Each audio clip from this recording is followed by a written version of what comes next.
Welcome to the Good Life Meditation for September 16th, 2025. My name is Kurt. I'm a 61-year-old retired American living here in Japan with my Japanese wife in this house that we bought about 9 months ago.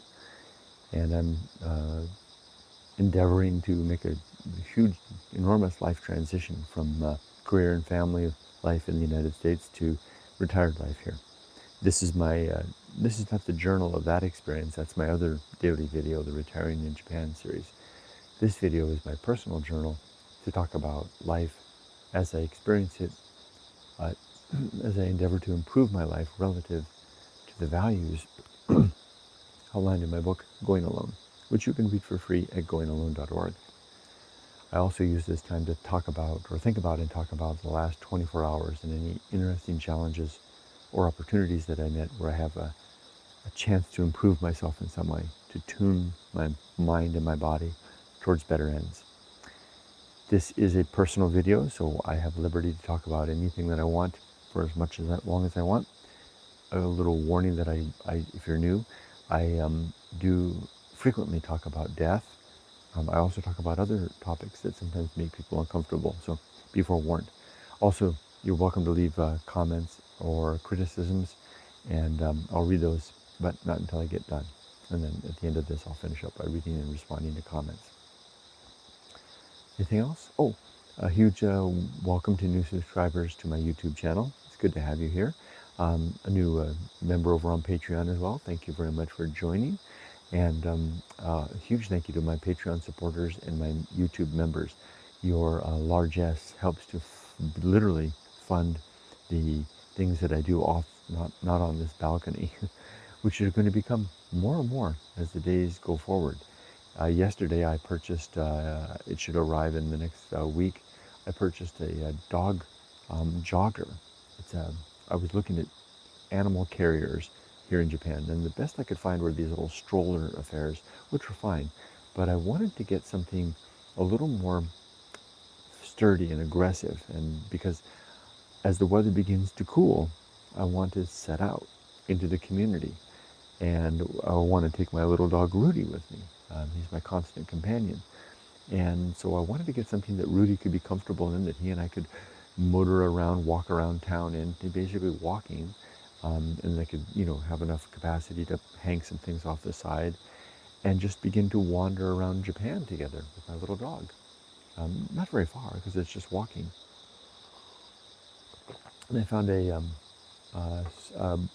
dog stroller, and I spent several weeks researching with my wife, and I picked one that also can double as a bicycle trailer. So when I buy a bicycle, I can mount it to the bicycle and tow it around. And then Rudy and I can basically begin walking the dog in Japan, which is the way I would describe this coming chapter of life. I'm very excited about that. So back to the point of thanking my patron supporters, my YouTube members, and those that watch my videos. Your funding basically will fuel that endeavor. You also bought my dog carrier yesterday. Thank you very much. I really do appreciate that. Your contributions through those various things did it. I'm not trying to ask anybody else to join. I just want to save every vehicle that I possibly can. Thank you. All right, so let's get started in earnest. One last thing I'm going to say about that, though. Not only thank you, but this is what you've done is going to help facilitate, hopefully, more and better and more interesting content out and about off of this balcony. Okay, enough of that. Let's get started talking about the last 24 hours. And if it seems like I'm still a little bit off my game, it's because I really am a little bit off my game. I had 2 or 3 big adventures with my wife and my sister-in-law in the last 5 days, which really took a lot out of me. Plus last night I had a really challenging evening. I'll get to that. Stayed up too late past my bedtime, and that got to me. But so I'm struggling a little bit. I need a little more of this coffee. And I'm going back to help with more of the chestnut harvest this morning. So unfortunately, it's a little bit cloudy, so that'll help a lot. There goes a hornet. Okay. Very Japan. Hashtag Japan. There goes a hornet. Okay, there goes the Japanese giant hornet. Okay, so the two notes that I have from the last 24 hours, I do keep a notebook with me, and I make notes throughout the day. I have two notes for the last 24 hours. One said, steady rest, and then in parentheses, not hard. What that means is that I spent most of the day yesterday here resting. I didn't finish, but I watched more of The Woman of the Dunes, the Japanese movie I've been watching. I watched some YouTube videos. I worked a whole lot on my YouTube channel, editing some snippet videos and setting them up, um, and cleaning up photos on my phone. And amongst all of that, I attended the chestnut harvest that I did in the morning, radio exercise. Uh, my wife and I had a nice lunch together, and then in the afternoon we went out and I got the money to pay for the dog stroller, and I went to the convenience store with my wife to pay for the dog stroller. We got ice cream, and we enjoyed ice cream in the car. Then we had taiyaki. We had a lot of dessert yesterday, and then we went out for a dinner together late in the evening. That's going to be in the notes because this is a challenge, followed by a dog walk, and then the end of the day. It was now that I say it, it was a pretty damn full day. Anyway, so I said steady rest, but it doesn't really feel like that. Steadier rest would have been watching more than maybe a full movie, which is really hard to do. It's really hard for me to sit still through an entire movie. But I think I'll finish. Oh, and we did finish. Yumiko and I watched over lunch together The Residence on Netflix, which we really enjoyed. It's a whodunit murder mystery that I really enjoyed. We both really enjoyed that. That was good. I guess the reason I'm saying here it was not hard. I expected resting to be hard. It wasn't hard because I didn't really rest that much. I kept busy through the whole thing. So, surprise, surprise. I didn't rest after all. No wonder I'm so tired.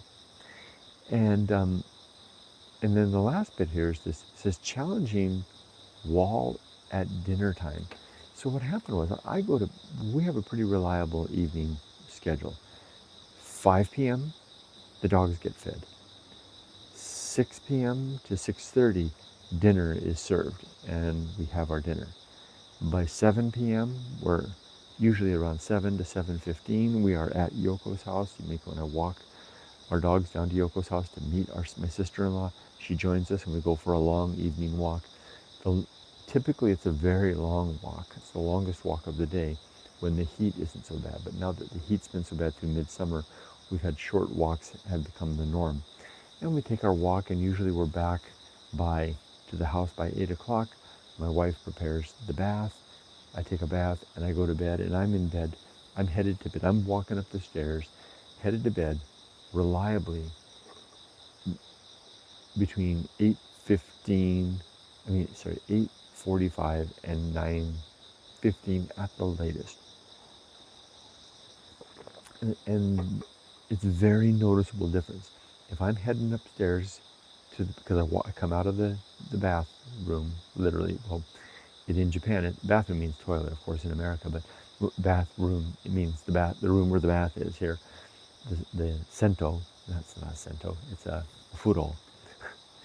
When I come out of the ofuro, I come to the stairs, I poke my head through the bead screen, and I tell my wife reliably every night, I say, osaki ni, which means excuse me for going before you, taking a bath before her. But it's nice because the bath, we got a nice new modern bath, so it keeps itself warm, it's self-heating. So my wife doesn't like to take a bath until like midnight. So it'll be nice, it'll be just as warm for her when she goes in there as it was for me. And you don't bathe inside the bath, you bathe outside the bath, you clean, and then you just soak. It's kind of like a jacuzzi. So I say, osaki ni shitsune shimasu. Sorry for the bad manners of going first. That's what I say first. And then I say, kyou wa tanoshikatta. Today was a fun day. Because we pretty much have a fun day every day. And I say, good night, and a few other little things. And then I go up the stairs. If I do that between 8:45 and 9 p.m., it's pretty ginky. It's pretty good. I'm like, hey, good night. It was a good night. Sorry for going first. We had a fun day today. Let's have more fun tomorrow. Good night. Go back, bead curtains. The beads do their thing, and I go up the stairs and go to bed. If I do that between 9 o'clock and 9:15, I'm like, ugh. お先に失礼します。今日は楽しかったね。And then, またおやすみなさい. And I'm like, ugh, I'm just wiped out. Yesterday, I didn't get any of that done until past 10 o'clock. I was wiped out. Everything was pushed back. For various reasons that happened. And we went out for dinner, and we wanted to go to a new ramen place that I had found, but I couldn't find it. I had lost track of it, and we were late, and we wound up going to a place that we liked, but it was really crowded, and so we had to wait like 30 minutes to get in the restaurant. It was really hard. So my note is challenging wall at dinner time. I hit this wall of fatigue. I mean, by like I said before, like by 9 o'clock I'm finished. We were still waiting for the restaurant at 9 o'clock. So how did I handle that? Because that's what this video is all about, right? It's more about it's not about telling you that I had a bad or a challenging afternoon or evening. It's about how did I handle it? Well, I saw it coming, I saw what was happening, and I zipped it closed. I took a hashtag, and that was hashtag temperance. Hashtag temperance. I took the emotion that was kind of welling up and I tempered that down. Now, in decades past, I would have sat there on the bench waiting for the restaurant, and little bits of complaint would have seeped out of my mouth. I would have said to my wife, gosh, I'm tired. I would have slumped over, made a visible, display of my fatigue. You get the idea. I don't need to go on and on, but I would have done hashtag the Feast of Offal, right? I would have spread my fatigue and discontent around to anybody that would have a slice. It would come out, and it would spread around. Now, sure, family, we're there for one another, thick and thin, right? So, it's okay to let the family know that, I'm tired and stuff like that. But if you have the capability and the capacity and the will to contain that, then why not do that instead, right? Rather than, bringing my wife down, making a scene in front of strangers. I mean, it's not a scene, but you know what I mean. Because here's the example. So instead of doing that, I kept my posture straight. I zipped my mouth shut because I didn't want any errant words to come out. And my wife is a rather quiet person anyway, so she does well. She and her family are really good with silence. They're not the talkative type. They're not the type to go out to a restaurant and sit there and blah, blah, blah, blah, blah. They're the type to go out to a restaurant, say a few things, and then enjoy their meal largely in silence. So for me, going silent is not a big deal with my wife at all. It's like more of her. It's like, thank God, shut up for once. So I sat there. Now, I kept endeavoring to behave like this has a reverb effect. It comes back, right? So I sat there, and I kept my posture straight, my mouth closed, and I was more alert. At one point, I got up to wash my hands ahead of the meal. I thought I could get that done with. And I went over and I was washing my hands at the thing. Well, actually, before I was washing my hands, there was another Japanese restroom. Sometimes have the toilet, and then the hand washing place is outside, and the toilet out in kind of the public area. And I was standing there. There was a woman washing her hands, and I was standing there. And I noticed that maybe like a 16-year-old young girl was looking at me, kind of smiling. And I realized there was something a little bit off. I don't know, Down syndrome, something like that. Something was a little, you can tell, right? Something was a little bit off. And plus she was doing this socially awkward thing of staring. And her mother was sitting just across from her. It was two women, the mother and then the young daughter, 16 or something like that. And the daughter had turned her head. And this happens a lot when you're a foreigner in Japan. People gaze. They used to stare, but it's not as bad anymore. It used to bother me. It doesn't bother me at all anymore. I engage with it now, like I did yesterday. And I'm standing there, and I noticed the girl, and she kind of had a smile. And so my mind kind of realized, oh, this is a special needs, right? So I just kind of gave her a smile, and her smile broadened, and then I kind of give her the peace symbol, which is very universal here in Japan, and kind of made her smile. And then the woman left, and I turned around and did it. I washed my hands. And then later, when they left the restaurant, they made a point of walking past our table, and I was able to give her another peace sign as she went out the door and made her smile. Now, plus a couple of other strangers. This happens to you a lot. If you're a foreigner in Japan, you get a lot of eye contact. You know, in the restaurant, you walk through, people look, and I'm a very outwardly gregarious person. I think I wear my openness on my face, and somehow I give off an air of being approachable, so people will smile at me, and they'll do things. Kids will say things, and I don't mind any of that. So what I'm trying to say is, I felt like crap, but I wouldn't outwardly emote that. I didn't wear that, and it was quite clear, because if I had, none of those interactions would have happened. If I had been standing there, sulked over, staring at the ground, waiting for the woman to finish washing her hands, I never would have had that encounter with the young girl. If I had likewise with the other few people that I locked eyes with as well. Sure, at mealtime, my wife and I didn't say very much, but I also wasn't a downer or a bummer. After the meal, I felt a little bit better. We engaged in a little bit of light conversation going home.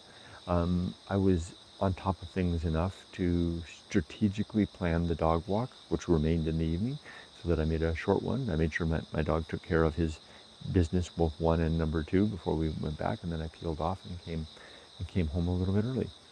So the point is, I had a challenging wall at dinner time. That's the incident, if I want to call it an incident. That was the circumstance, but I met it and I handled it really well, enlisting the aid of my principles and my objectives in my book. 1, principle, of course, of temperance, to control my emotion. 2, the principle of life will not go well, to say, oh, here's one of those moments. Another one was the principle of knowing my true limits, realizing what was and was not within my capacity to do. For example, I couldn't have a nice conversation during lunch, during dinner. I just wasn't capable, so I zipped it. But I was capable of controlling my posture and my outward appearance, so that I was able to engage with the world, even though I felt like crap on the inside. Doesn't mean that I was denying the fact that I felt like crap. I just was working through it. It's like if you have a bad day at work, sometimes you just push through it, right? And just do that in a personal sense. And I also would say that that enlists great aid in balance, my objective of balance, because by virtue of being able to maintain my self-control, put it forward the face and the aspect and the persona that I wanted with my zipped mouth, I maintained a better balance as I moved through the day, moved through the evening, the challenging evening. It was a good evening. It was a good day yesterday. Let's get on to the creed and the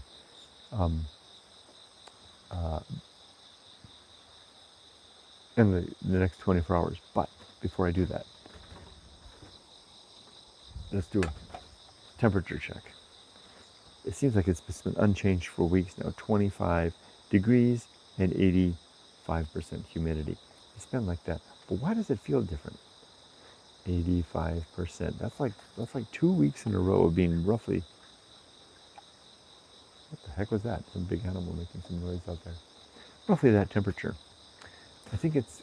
So why is it different? Is a little bit of cloud cover? No, it didn't even feel different then. Something's different. Anyway, on with the creed. My creed, and you can read about it in the book Going Alone, in the chapter titled The Good Life, consists of 8 objectives as follows. Number 1, to be always ready to die, to have my affairs, my relationships, and my life's work, if not complete, in a good steady state. But in my case, they're all complete. So I can die at any moment now without a single backwards glance. Number 1 is complete. Number 2 is to make good and effective use of time, so that I'm making good use of the days and not wasting my life, as whatever life I have remaining. Number 3 is to develop and maintain good and sound life principles, namely the objectives and principles in this book that I work on every day through this video.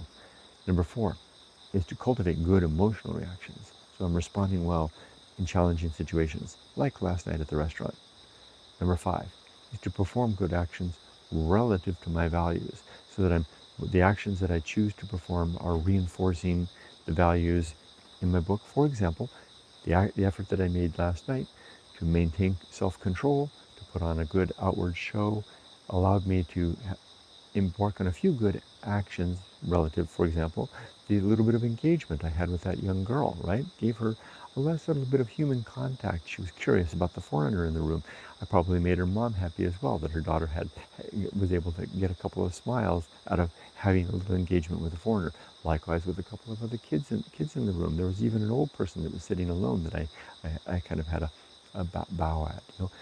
All of that came about. These are tiny little good efforts that I'm making to make the world a better place.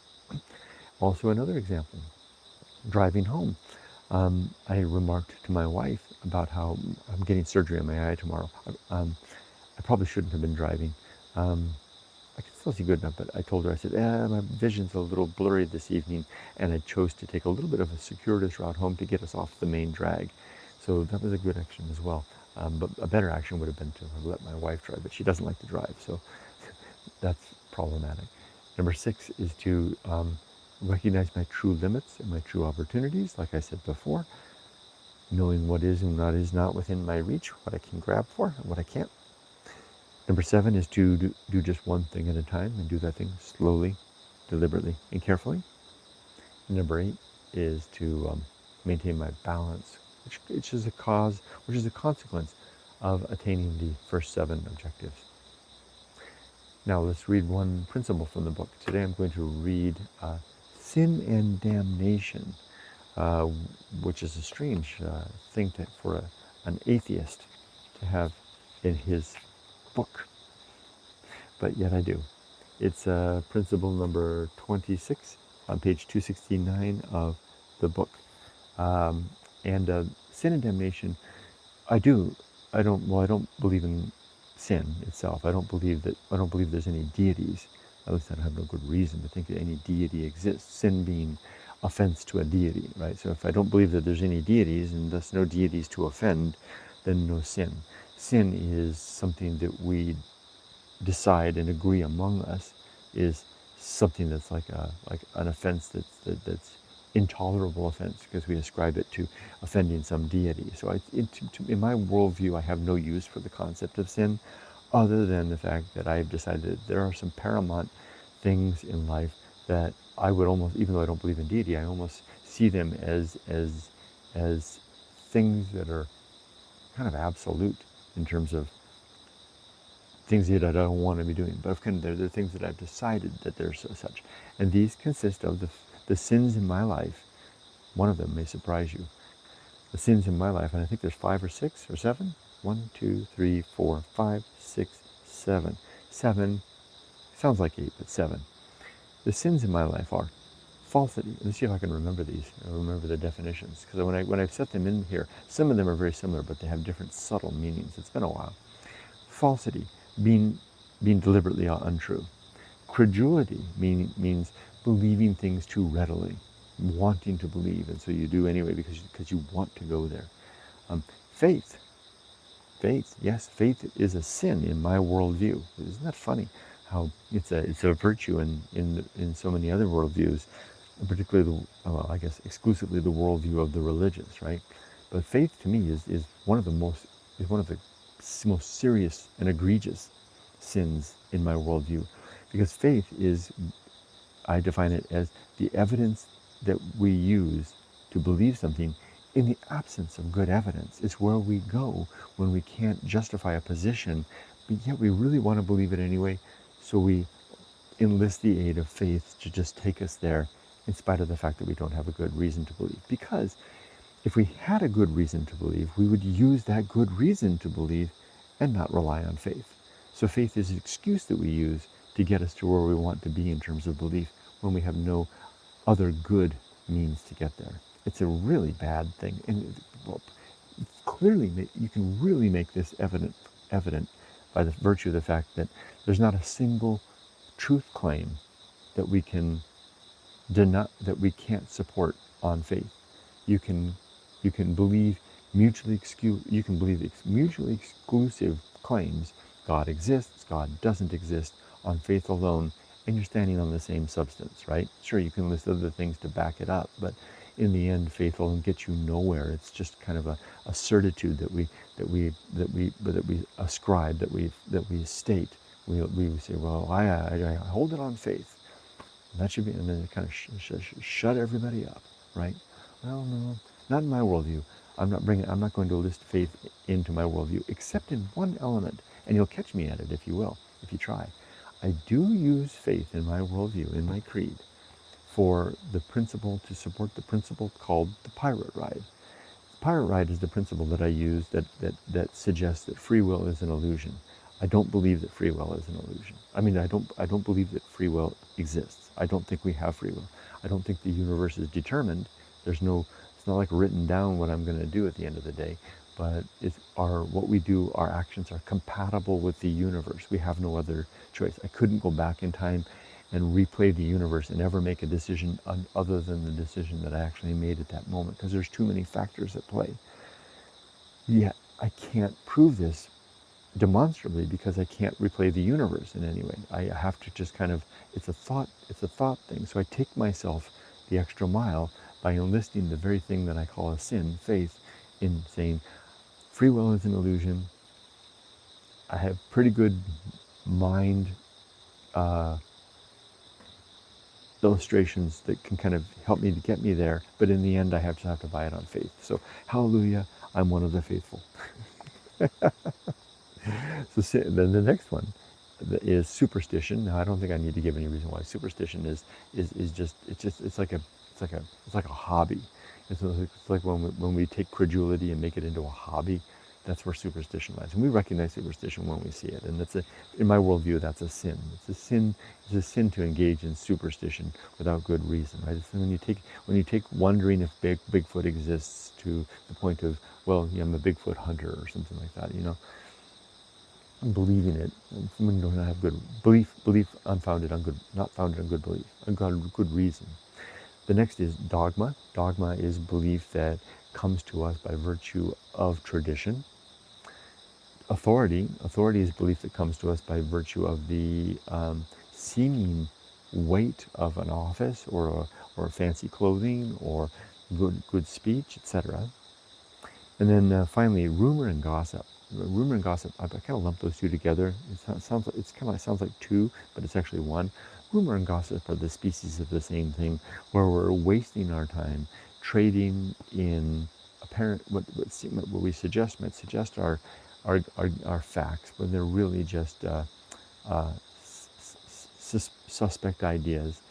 And in the worst case scenario, they're actually just trading on lies or ideas that are not founded in anything.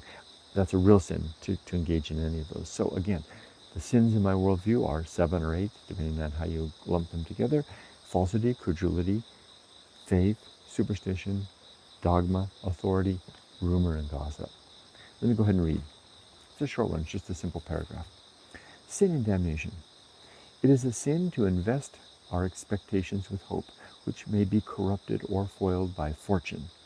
It is also a sin to believe things without good reason, to acquiesce for the sake of comfort or security or peace, or to simply avoid the discomfort of not knowing. Wow.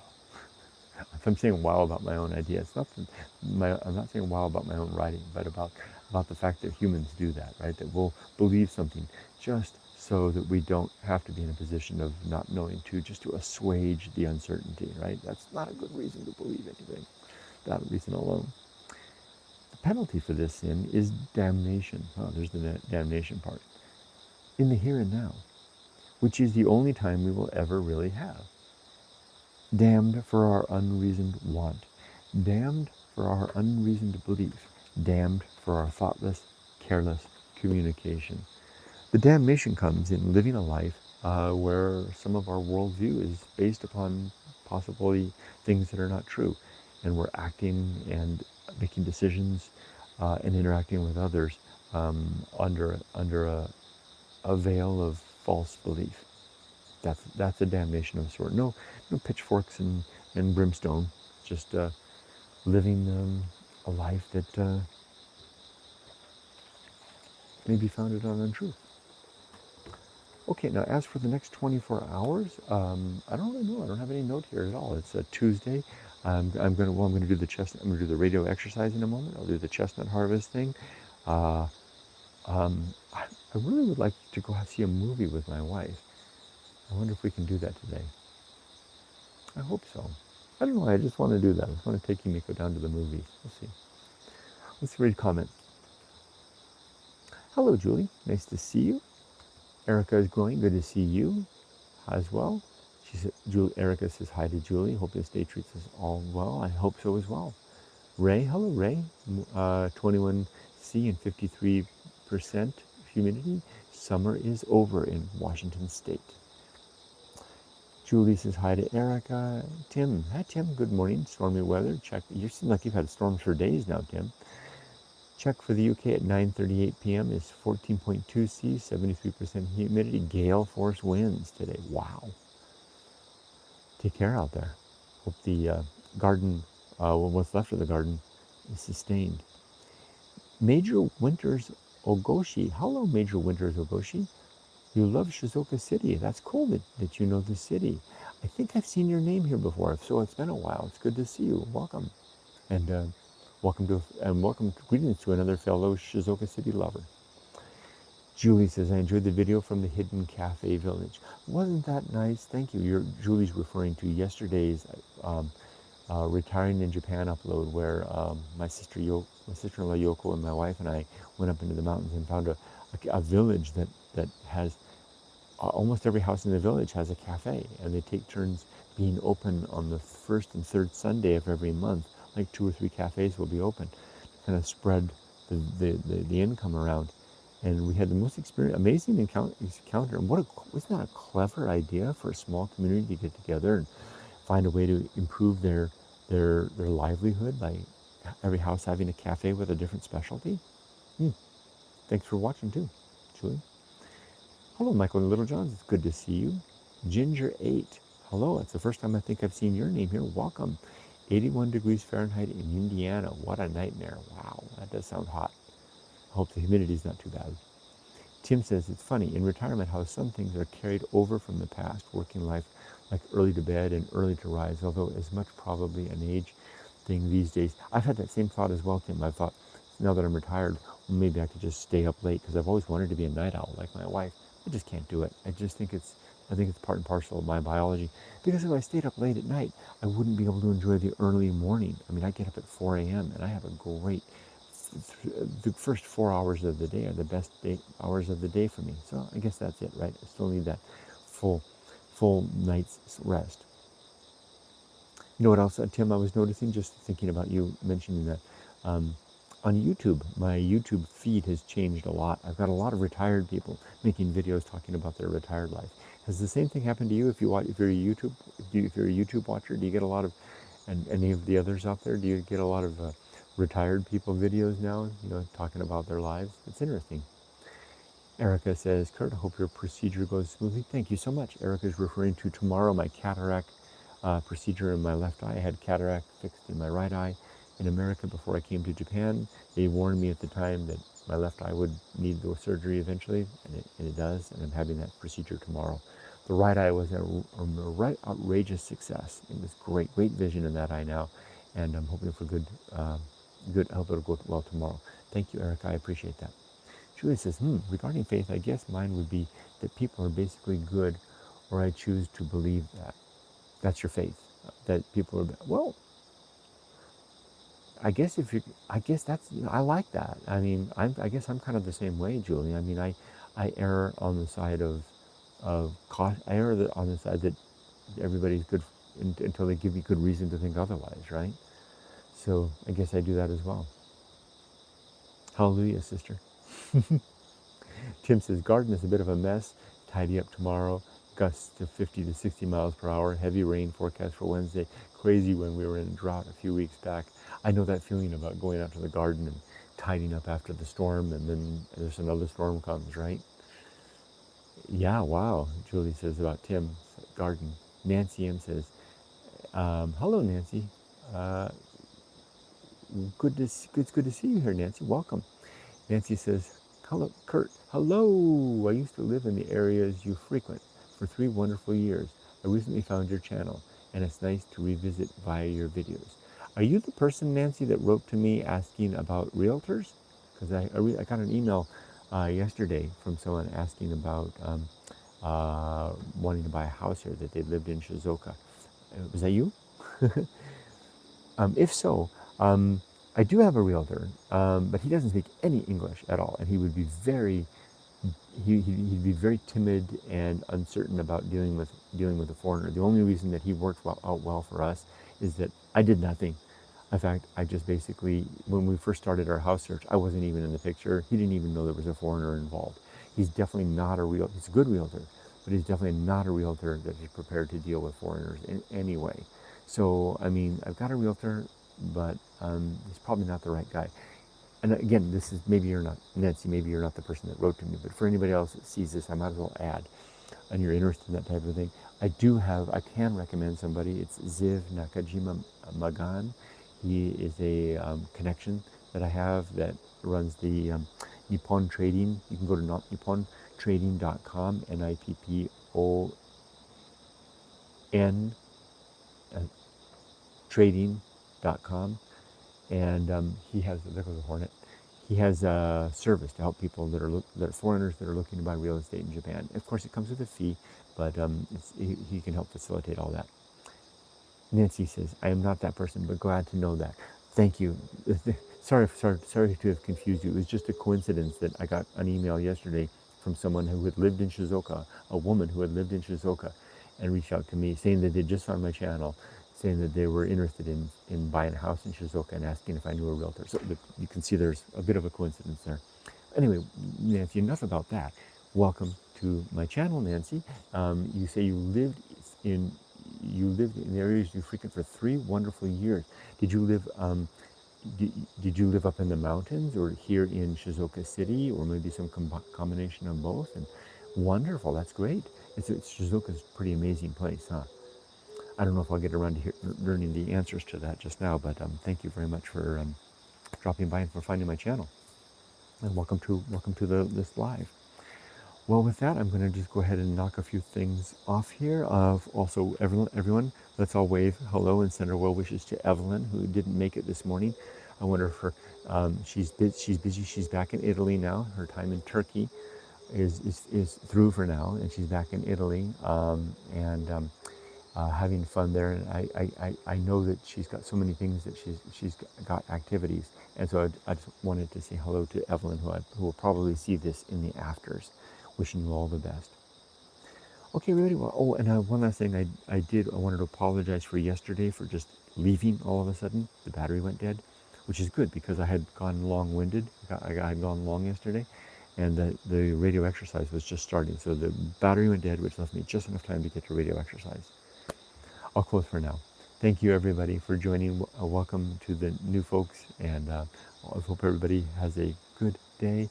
Oh, there's Evelyn. She says, hi, I am actually here but stayed quiet because I was late. Thank you, Kurt.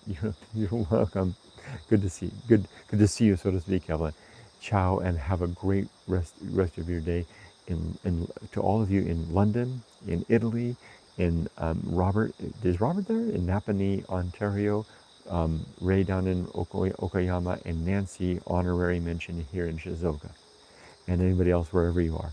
Take care, everybody. Bye-bye. Be safe but not too safe.